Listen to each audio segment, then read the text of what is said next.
some Chinese, American restaurant style spare ribs. Dead easy to make. Once you've made these, your family will be wanting them again and again. I've got to make them at least twice a week because everyone just loves them. So I'll start off by cutting up the ribs. Right, this is our meat that we'll be using today. It's pork ribs. I picked these up from the Chinese supermarket, but you can get them from any supermarket. So you can buy them already cut up, or you can buy them in a rack like this. Dead easy to cut up, sometimes they're cheaper. All you need to do is, when you need a sharp knife to start off with, and if you feel the meat, you can feel the bone inside, and you've got the piece of meat at the side. So all you want to do is cut these up into individual ribs. So cut down like that. And there you've got your individual rib with the pieces of meat on the side. Now you want to do that for each one, go all the way along, cutting these along into nice ribs.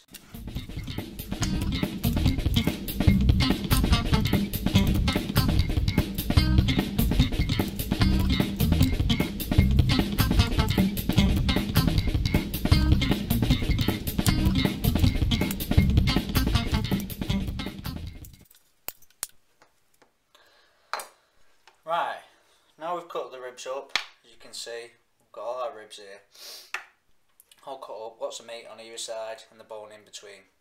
You can cut off this fat if you want, just chop it off at the end like so, put that in the bin, but the majority of that's all meat.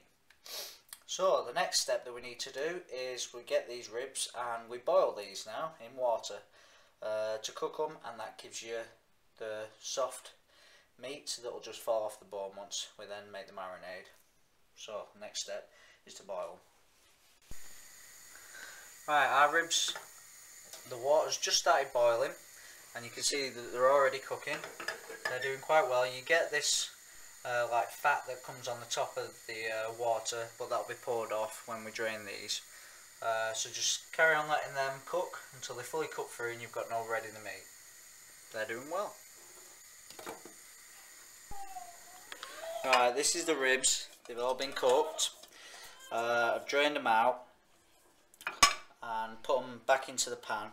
Got rid of all the stuff and the fat that was on top. So now what you need to do is you need to put the sauce into them. We'll start off. You need to cut up a garlic clove.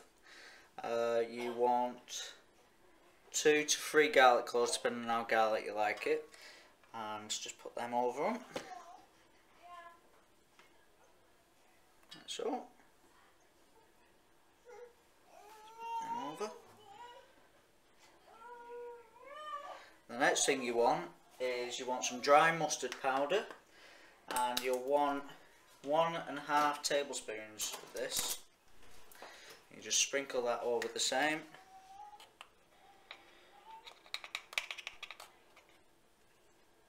There's 1.5.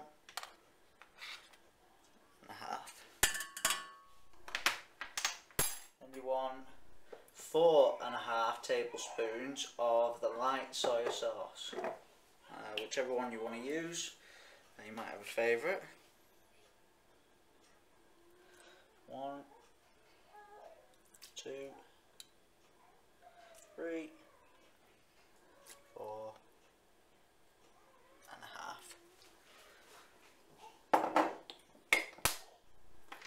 Then we're going to use cups as our measurement, and you need some light brown sugar, the soft type, and we're going to use 1.5 cups of this, so it's quite a lot of it.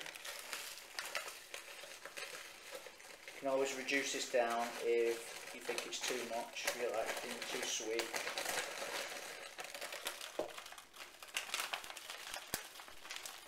So give it a nice sweet flavour. Right, so we've got the 1.5 cups of light brown sugar. I'll put them on top, and the last thing is you need the same again, 1.5 cups of water. So you pour your 1.5 cups of water in over that. And then you need to put this onto heat. Start off quite high, just mix them round so you get all the flavour in and all the ribs. And you want to leave these in for between 20 minutes and half an hour. This sauce will start to thicken up as it goes on. It looks quite watery at the moment, but it won't be. It'll thicken up and cause a nice sticky glaze on these, and obviously the ribs will soak up all that flavour. So you just leave them, keep coming back and checking and giving them a mix. Don't let it boil too much. Once it starts to boil, bring the heat down slightly. Make sure it doesn't spill over. That's the sauce mixture all made up. So just leave them now, 20 minutes, make sure you keep checking them. I'll show you when they're done. This is the ribs as they're cooking. You can see that the sauce is starting to thicken up now. The ribs are turning a nice colour. Just need a little bit longer. Depending on how sticky you want your sauce. You could eat these now, but I like them a bit stickier than that. A bit more dry ribs, get them like this. Show you when they're finished.